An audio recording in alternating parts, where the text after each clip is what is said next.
Uh, Hello, dear students. In fact, I must say hello, dear freshers. Welcome, first of all, to the college to your BSc course.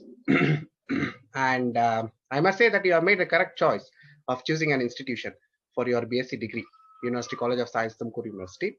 And I do believe that at the end of your course, once you graduate, you will definitely be a well-educated and a much transformed individual, a much matured individual. So, I am Dr. Narendra, who is your chemistry teacher. Chemistry as a subject, what makes you choose chemistry as your subject of learning in your BSc? I hope that most of you, all of you in fact, have opted for chemistry out of your love towards chemistry. But at least there will be few who are seeing chemistry as an inevitable baggage, which comes as a subject with a combination. So if possible, if you could have avoided chemistry, you would have. But please don't do that. The whole objective of today's bridge course lecture would be make you feel comfortable with chemistry by giving you some basic concepts of chemistry, which will make you understand further as you go on with your course. You may understand better. But before we go into the things what you learn in chemistry, we must first see why we should learn chemistry. Is it not? Because the human knowledge is flooded with different disciplines. You have a lot of subjects, lot of topics, lot of subjects. Science, even within science, there are a lot of subjects. Of course, there are commerce and arts fields also. So, before we start a journey, we ask, what is my destination? Why am I doing this journey, right? So you're studying chemistry. You may wonder why you should study chemistry. Why one should chemistry? Anybody should study chemistry. Even, of course, these are the questions which are not very strange. That comes only to you. Even when I was student, when I was doing my BSc, I asked my same questions. Why I should study chemistry? But answering this question today is much more easier. Why? Because chemistry has occupied our lives like anything. That's why I have titled my lecture like this: Chemistry, a subject of reality and fascination. Why it is a subject of reality, first of all? What is the quite opposite word of reality?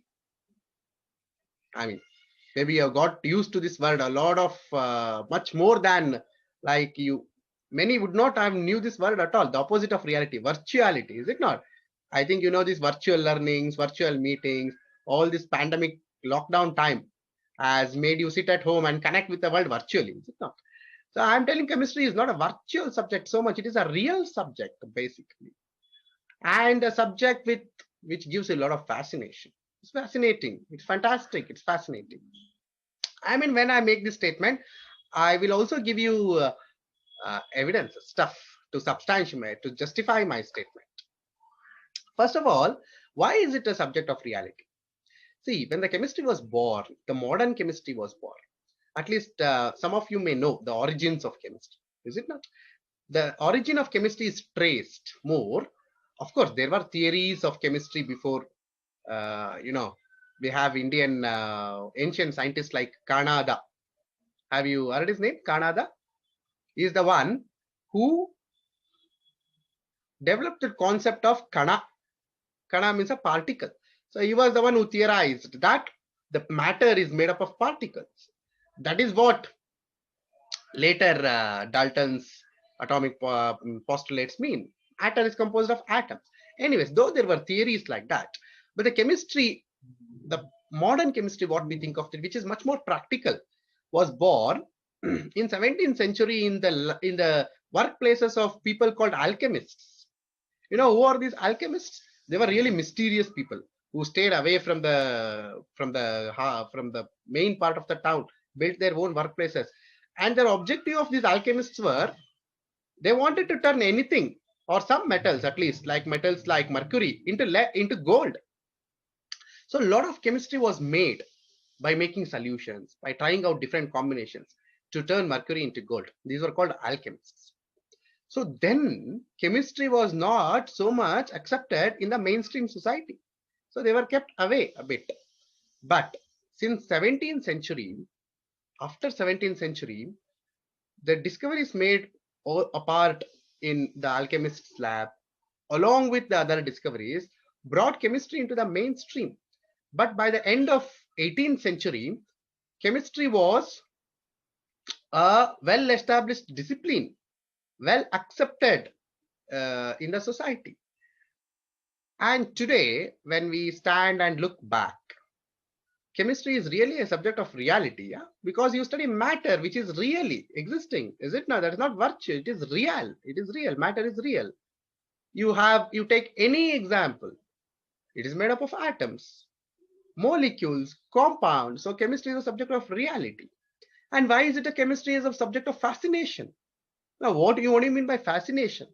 Fascination is one which ignites your imagination, is it not?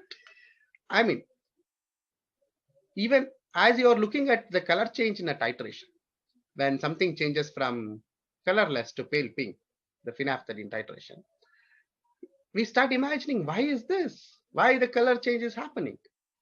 Is it not? So, and we try to reason it out. There is a lot of things which we can imagine and try to rationally imagine and attribute the things going on to an explanation from chemistry, basically. Is it not? Therefore, it is a subject of fascination also. Yeah. Now, why study chemistry? That is what I want to answer throughout my lecture. But before this, why study chemistry? Good, that question is fine. But we will ask a larger question. Why study at all? There are people who are college dropouts. There are people who have not even seen a college, living a very comfortable, happy life. Then the question is, why study at all? And why study even higher education? First of all, why don't I stop my education at a PUC or secondary, higher secondary stage? I mean, there are exceptions for all the rules. So, but on an average, generally we are speaking, people who study more or people who are more educated have been traced to do a better living, basically. Okay, so look at the statistics here. This is a statistics from Western country, but maybe the scenario is same, almost same in India also. The ones who have diploma and the ones who have doctorate, if you see this, the salary wise, the difference is drastic. It's too much difference, is it not? So, if this is a scenario in the West, where the education is more meant for satisfying the human curiosity, integrity, but in India, the education is also meant for making the educated earn his bread, right? To earn a livelihood that comes from your work, from your job. So, what is this statistic tell? The doctorate degree holders, the PhDs, are better paid. They get better jobs. And not only that, the salary wise better, also the nature of the jobs they get are far better, right? Of course, diploma is a skilled job, more technical job. Rather, doctorate is more the ones which works at higher realms of knowledge, is it not? So doctorate degrees are better placed. They're making a good living. So this can answer my first question, why study at all, is it not? At least we must study to make a very good living, to make a comfortable, not comfortable, to make a better livelihood. We must study. So don't you think this is an attraction to study, basically, is it not? Okay, fine. Apart from this, I'm not telling that you should study only for a job's sake. You should study you should study first of all for your own maturity. But, this is a big attraction, right? At least in India, this is a big attraction. A higher degree will give you a higher job and a higher salary. Then I will study. Okay. Let me study. Okay, fine. Now come back to chemistry. Come back to that next question. I mean, first question, why study chemistry? Before this, let me ask these questions to you. What comes to your mind when you think of chemistry? What comes to your mind when you think of chemistry? Definitely the formula equations or equations don't come to your mind. Rather, these things to come to your mind. What are the popular answers to students? By students, if I ask this question to students, equations and structures written in quotes, basically, right? The structures, equation are very specific, a bit things which common man cannot understand. Is it not? See, why I have written in quotes? Because algorithms, coding, they're all part of software world, is it not? But chemistry is also coded a lot. It is coded a lot, because simply if we have to write any reaction like photosynthesis, yeah, it is happening everywhere on the world. Every common man knows it. But a chemist writes photosynthesis in a form of an equation, which a common man doesn't understand even. Is it not? So maybe this is the one which comes to your mind, equation and structures written in quotes. Nasty smelling labs, yeah. At least when you are doing this analysis, salt analysis and generating H2S, you don't go anywhere closer to 1 mile of the lab, is it not? So nasty smelling labs, this come to your mind when you study chemistry. And these white aprons which have turned brown at the end of the semester. See, you're all freshers. That enthusiasm is there. You get a new aprons. And from 4 months from now, I mean, I hope your laboratory work will start when the lockdown ends. The aprons white would have forgotten their original white color. Yeah, they would have turned brown, if not pale brown, dark brown sometimes. And then the glassware breakage list at the end of the semester. It is inevitable. I think there is no student who has completed his BSc degree without breaking a small glassware even.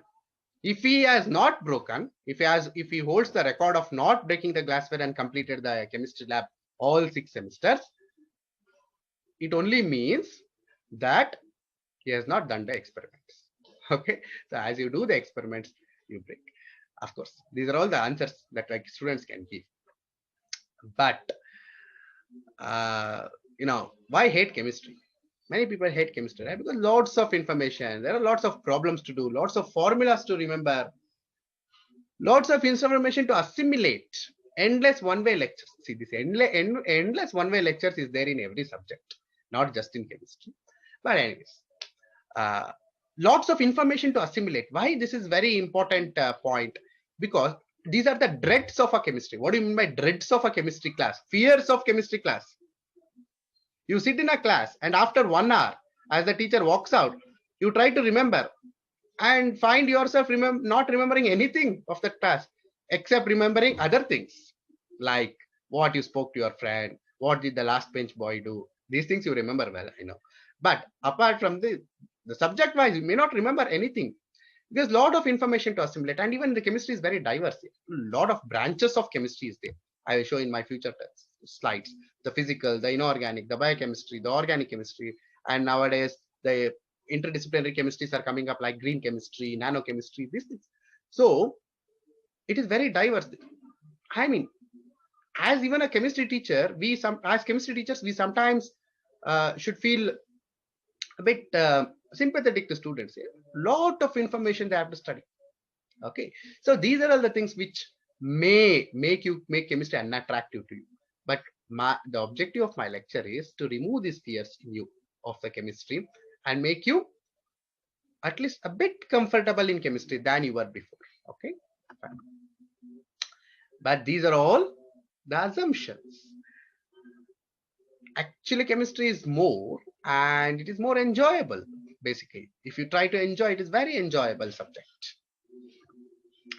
Why it is enjoyable? Because it's just everywhere. Let us take this example. Pandemic situation. Any points we make nowadays in this last 8 months or so, we cannot make, without a passing reference to pandemic, we cannot make those points.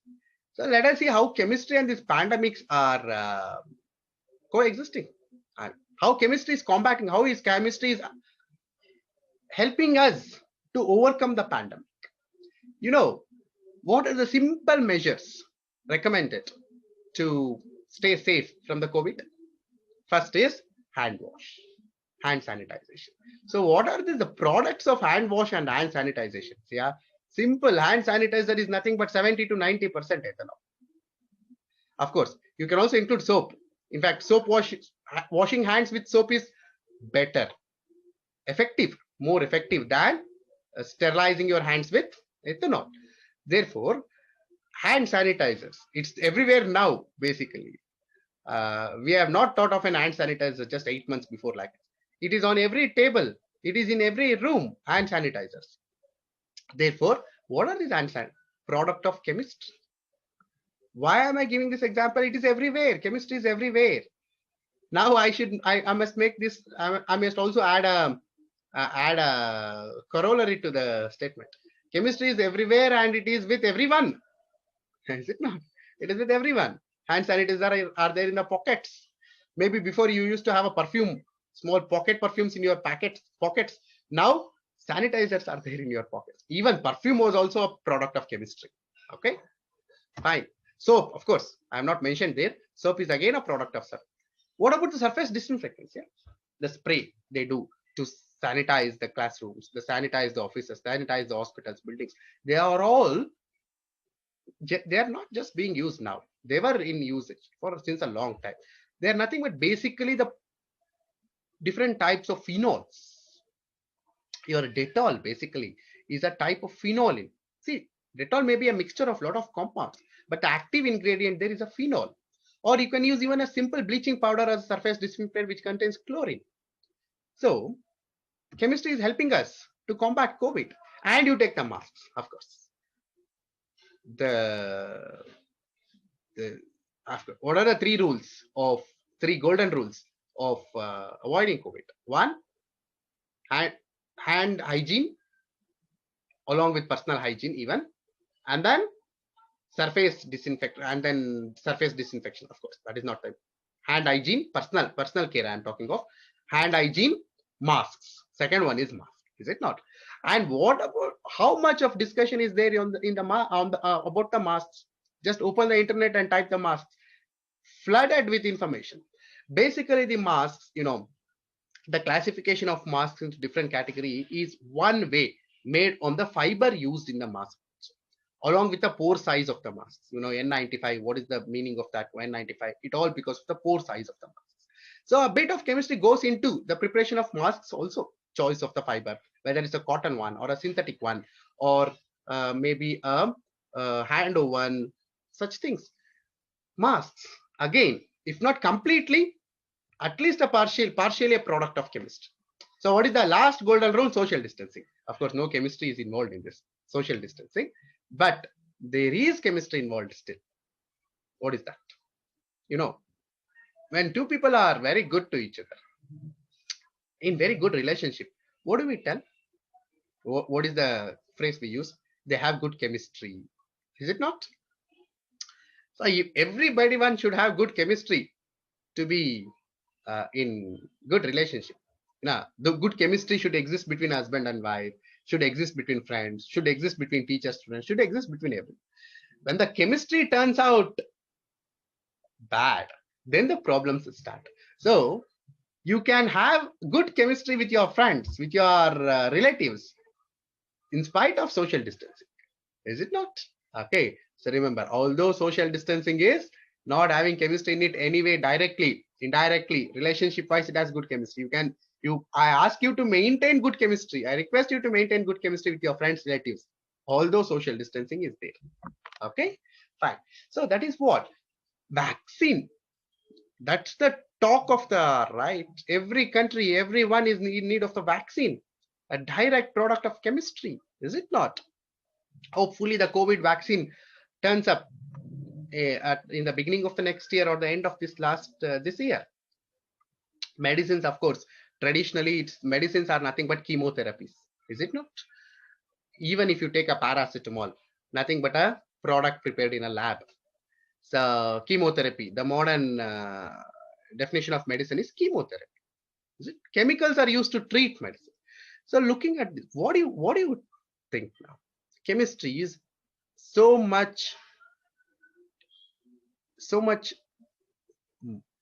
What can I tell? I can't even tell. Chemistry is inevitable to mankind.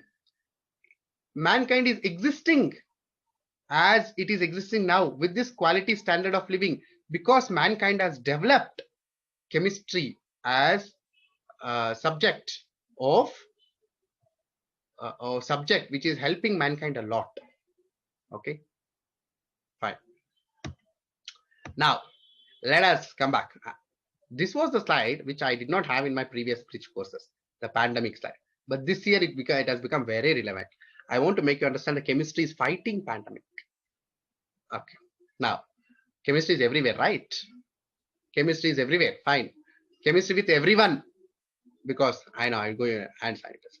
Chemistry is every time. Look at this slide. Okay. I just wake up, wake up. I am not telling you to wake up because I feel you are sleeping. What makes you to wake up in the morning? I know people wake up different reasons. For many of us, it's the alarm sound which wakes us up. But what is the biochemical reaction which makes us sleep and which makes us get up? Is it not? Because there are many people who suffer with this syndrome, with this disorder called sleeplessness. And there are few who suffer with a disorder called oversleeping. They are also humans like us. But what change in their body's metabolism or body's endocrinology hormones has made them made them susceptible to this disorder? Basically, the hormonal changes. Now let us see what is that hormone which controls waking up. Okay, there is a chemical secreted in the brain called melatonin. The concentration of the melatonin is the one which makes you sleep or which wakes you up. Okay, see, melatonin is a hormone whose control is done based on the light sensed or the intensity of the light sensed by the eyes. Okay, see the control, the intensity of the light sensed by the eyes. The concentration is dependent on this. So maybe you have observed a thing that if even in the early mornings, if there is a proper cover to your windows, light is not falling on you, you sleep more, is it not? If the light falls on you, although you are sleeping, you get up fast. Why? You are sleeping anyways. If I withdraw that light, you may sleep for more time. What is that control? It is the control with this melatonin concentration, which is, so what am I telling? That you are waking up because of a chemical trigger in your body. So from the point you wake up, it's not from the point you wake up, from the reason you wake up, or from the signal, because of the signal you wake up, chemistry starts. Is it not? Melatonin, of course, is a biochemical compound. Chemistry starts. Fine. Now, okay, get up in the morning. What do? You just go out, right? Nobody gets up and opens the book here. Don't tell me that I will open the book after getting it. You just go out for a troll. Good flowers. You see flowers, is it not? What makes flowers so attractive to you? Colors. Is it not? Smell of a flower. This is not with respect to every flower, of course, unless you have roses, jasmine in your gardens. Smell of a flower is a fragrance, is chemistry. Is it not? Why do you smell? Because there are molecules which are released from the flowers, and those molecules go into your nose and stick to the receptors of the smell, and you smell. So if you are smelling, that means chemistry is working in either ways. Chemistry is received from you, chemistry is given by the flower. Is it not? Flower gives the chemistry and you receive the chemistry. So what is the product of that interaction? The fragrance. Okay. I'm not telling this fragrance. The chemistry is responsible only for the fragrance. It is also responsible for nasty smells. Yeah. Okay. Anyways, see a flower, so pleasing. Colors are chemistry. Is it not?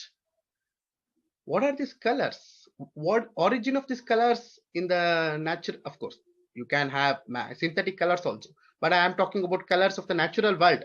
They are nothing but organic compounds present in the flowers, present in the leaves, present everywhere. So those are the ones which are responsible for the colors of the flower. And then you touch a flower, it's so tender, right? Of course, so tender. Flowers also come with thorns. Don't touch the thorn. Touch a flower. The structure is chemistry. Smell, chemistry. Vision, chemistry. Touch, chemistry. So don't don't curse me. Don't scold me because I am presenting chemistry like out of the world thing. But to make you a bit attracted towards chemistry, I'm giving these examples. Smelling, vision, touching a flower. What else is left here? All your senses. All your senses. What are your senses? Vision, smell, touch. Of course, the other sense is taste. Full of chemistry. Taste. It is nothing but the interaction of receptors on our tongue and the buccal cavity with the compounds in the food. That is what gives you taste. Is it not? So all our senses, basically, body senses, are chemistry driven. If the chemistry of your senses fail somewhere, you will fail perceiving the world, understanding the world. Okay, fine. Of course, this is what I just gave an example. You look at the colors, look at the molecules which are responsible for those colors. Chlorophylls. Maybe you have watched this natural phenomena called fading of leaves. Is it not? In the spring, leaves are lush green. Is it not? As autumn, winter approaches, they turn paler and finally they fall off. That is called withering.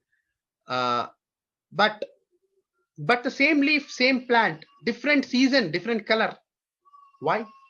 Because of the change in the chemistry in the of the leaves. In the spring, it is rich in chlorophyll because there is a lot of sunlight in the spring. What is the spring in India? At least during our Yugadi time, the summer is starting. A lot of sunlight, chlorophyll is needed there. As the sun, the intensity of the sunlight slowly comes down. You see the chlorophyll concentration also comes down. And at the end of the winter, you have red leaves, which finally fall down someday. Chlorophylls are responsible for green color. And you see, there are pigments. Basically, there are three classes of pigments which give color to plants. The chlorophylls, the flavonoids, the carotenoids, the anthocyanins. All these are working in combination at different concentrations at different times to give leaves their specific color of that time. Okay, fine.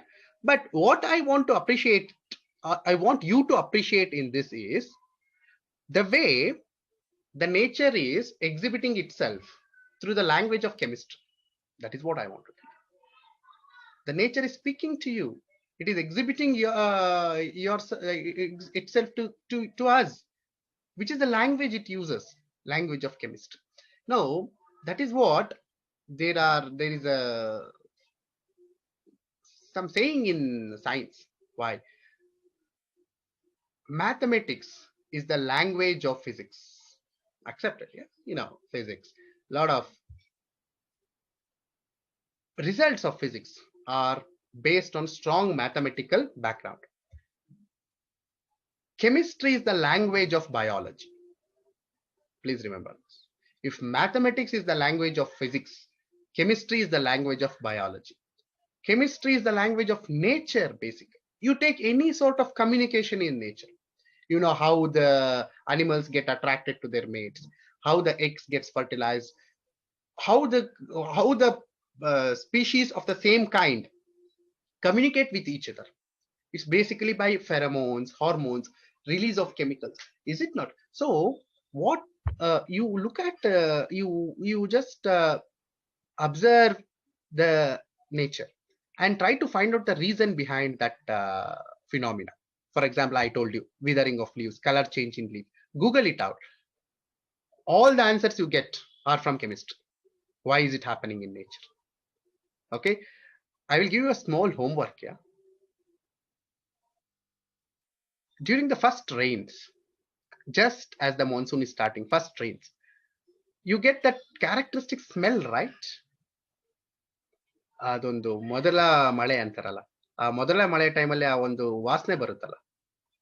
What is that? Try to find out answer for this.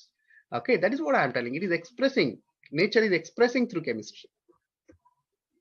Of course, this is one more slide where molecules, organic molecules can even be synthesized. These are all synthetic molecules even. They give different colors. Very interesting. See these two flowers. Okay, one is purple, the other is violet. In the acidic soil, this is the color. In the alkaline soil, that's the color. Same compound, same plant, same flowers. What have you changed? You have just changed the acidity of the soil, nothing else. They are not two species or different species of the plant. Same species of the plant. In fact, they are same plants. You can take it as same plants.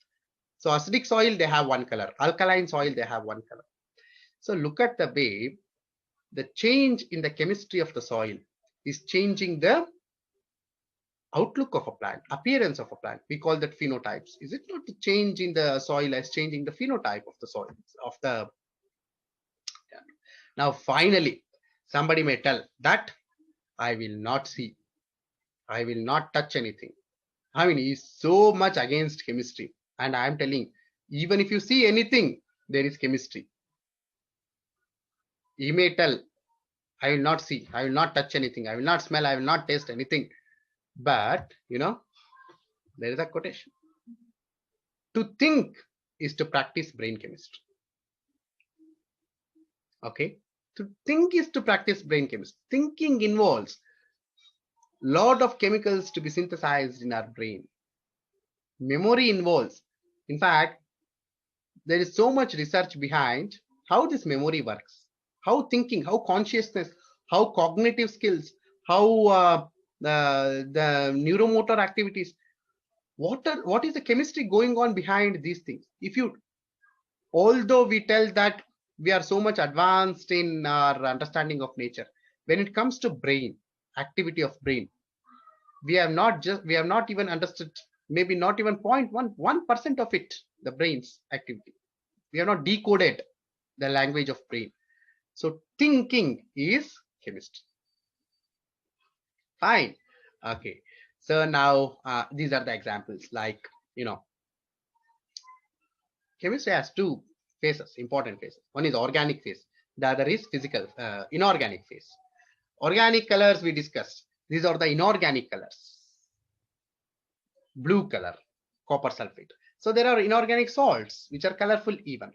See, what are your gemstones? Gemstones. Navaratnagalu antivala. What are your gemstones? They are all nothing but inorganic compounds. Yeah, they come in different colors, 9 different varieties. They are not organic.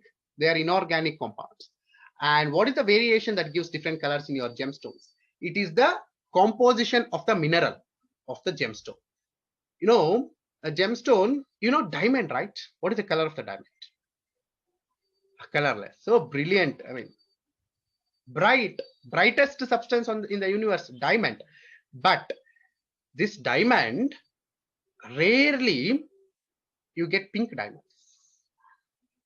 Okay, don't try to buy a one, it is extremely costly. You get pink diamonds.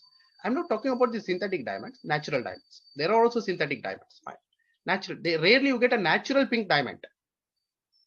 What is what is making that diamond get its pink color? It is nothing but presence of trace amount of nitrogen in it, which makes that diamond appear pink. Okay, so inorganic compounds do give you colors. You can play with colors of inorganic compounds also, like you can play with colors of organic compounds. The working example of inorganic compounds giving you color is your fireworks.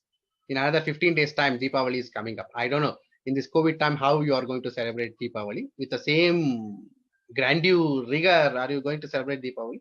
Don't know. Let us see. Fireworks, colorful, is it not? You don't want to light a flower pot which gives you only one single color. It should have many multicolors. Particularly those shots which go up and lit up the sky. They are all colorful. It is the presence of metals which give specific color to the fireworks, crackers. Like you do flame test in your inorganic lab, right? Strontium, barium, particularly barium, calcium, strontium, they give different colors. Similarly, same metals are added to fireworks. Same color they give, the color they give in your lab, the same color they impart to fireworks also. And it's the combination of different metals. It's not a single metal. Because one shot which goes up gives you many colors, right? Single metal cannot give different colors. Combination of different color metals is giving colors to the crackers. Okay, now look at the smell thing, fragrance, perfumes of the compound. What range of perfumes we have here? Different fragrances, right? Just unimaginable varieties you have. But behind all these unimaginable varieties, it's the chemistry which is working. For a rose fragrance, you have a compound. For a lilac fragment, you have another compound. So all these aromas are controlled by compounds of different structures. The stack up of different, I don't know where I got this photo from, but the owner of this stack must be really a ardent lover of fragrances. He has such a huge collection. Okay. You see, even a simple molecule like methyl acetate is giving you that smell of nail polish remover, yeah? Methyl acetate. Okay. I know this experiment, thought experiment, is more favoring girls because they use nail polish and removers more. Anyways, for even boys, I can give some examples. There is wine here. Okay, that sweet smell is what? A simple molecule, methyl acetate.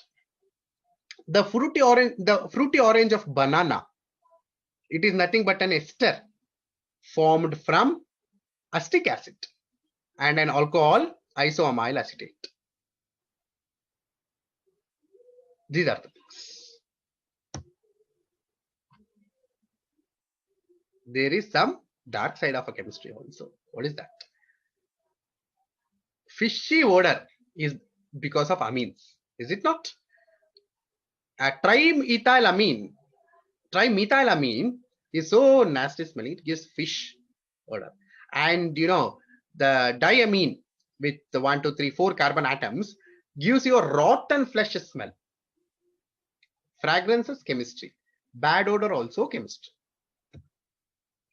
Okay, now look at this thing, yeah? What is this? Now I'm talking about the structure part. What is this? Coal, charcoal. What is the element in this? Carbon. Is it not? Straightforward answer. Carbon is the one which is the constituent of charcoal, coal. And identify this. What is this? What is this?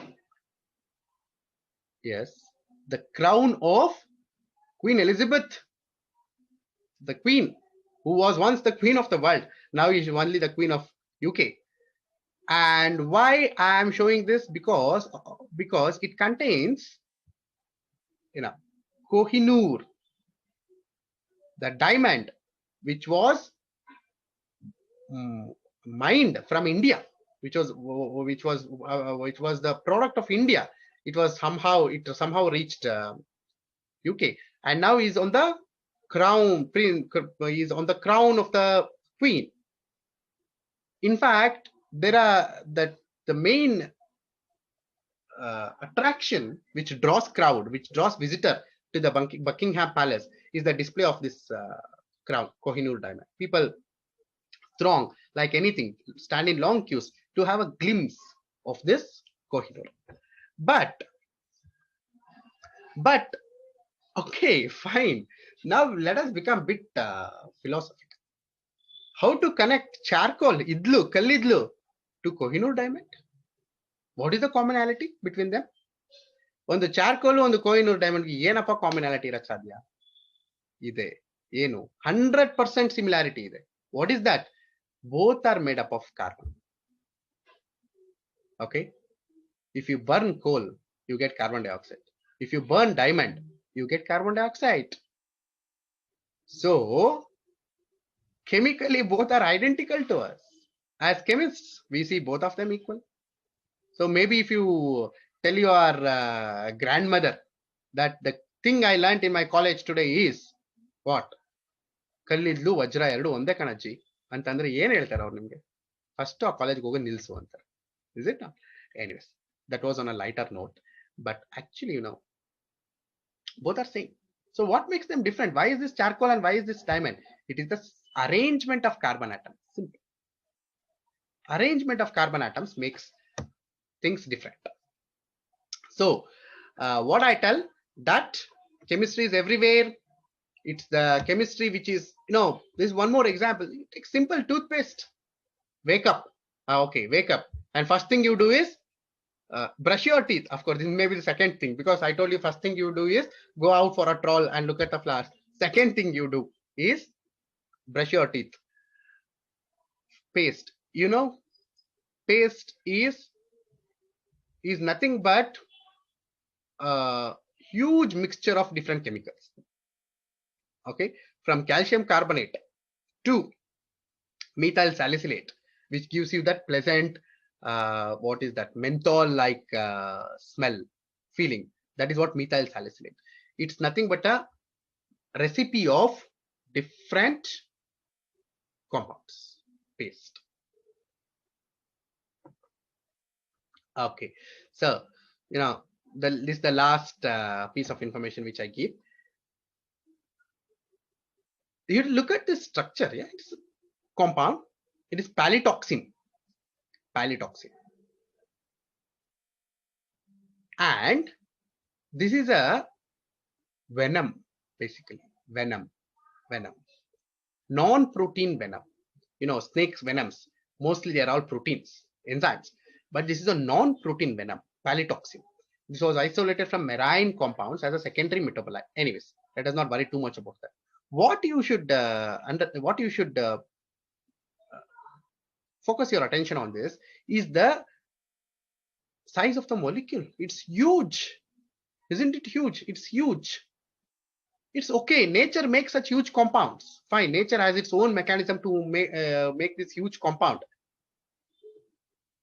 But my question is, can this be synthesized? Such a huge molecule, can we synthesize this compound in labs?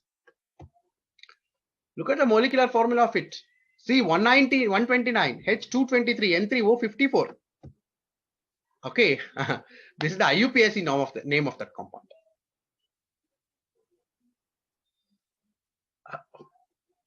However much time I give you, I and you cannot understand the writing of this name. Fine, although we are reasonably good at writing IUPAC names, we cannot write this name fully. Is it not? But what happened,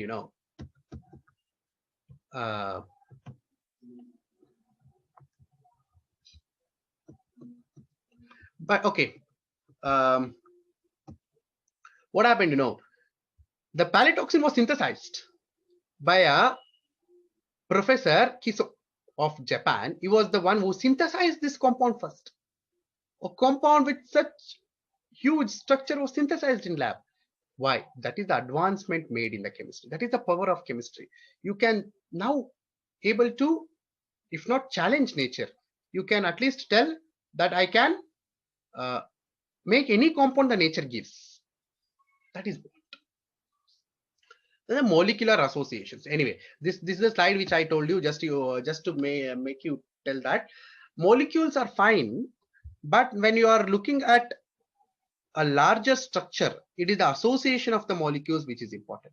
So this is called molecular engineering, or sometimes called crystal engineering. For example, you take DNA, single strand of DNA, two strands of DNA. Without hydrogen bonding, DNA cannot be DNA. It is not stable. Therefore, DNA is a super molecule. Now, till 1980s, we were thinking so much about molecules, synthesizing molecule. From last 20 years, we have grown upwards and now looking at not just molecular structure. We are understanding a lot of things. We have already understood things on molecular structure. Super molecular assemblies, how the molecules come together to form a big structure. Like, for example, a plasma membrane of a cell. It is nothing but a perfect association of different types of molecules. There are lipids, there are proteins, there is glycoproteins, there is water in it. So how this combination is given to a structure called plasma membrane, this is what we are going to slowly understand later in our chemistry research, maybe. Anyway, I'll just skip this. Okay, so okay, fine, no problem. Even if I just go through this, these are the different type of associations. I mean, crystal engineering is out of your scope of a BSc student scope. That's an emerging field. Molecular engineering and crystal engineering. That's the emerging field. That is what I just wanted to tell. Okay, fine. So this lecture, I'm going to stop at this stage. Till now, what did we see? The fascination of chemistry, the attraction of chemistry, the way chemistry is behind everything we do, the way nature is using chemistry to express itself. These are the things why I gave this example, to motivate you. Since chemistry is everywhere, with everyone, with every time, nature is telling itself through chemistry. Please study chemistry. That is what I wanted to tell. So in my next lecture, I will give you a brief introduction about the fundamentals of chemistry. Fine. Thank you anyway.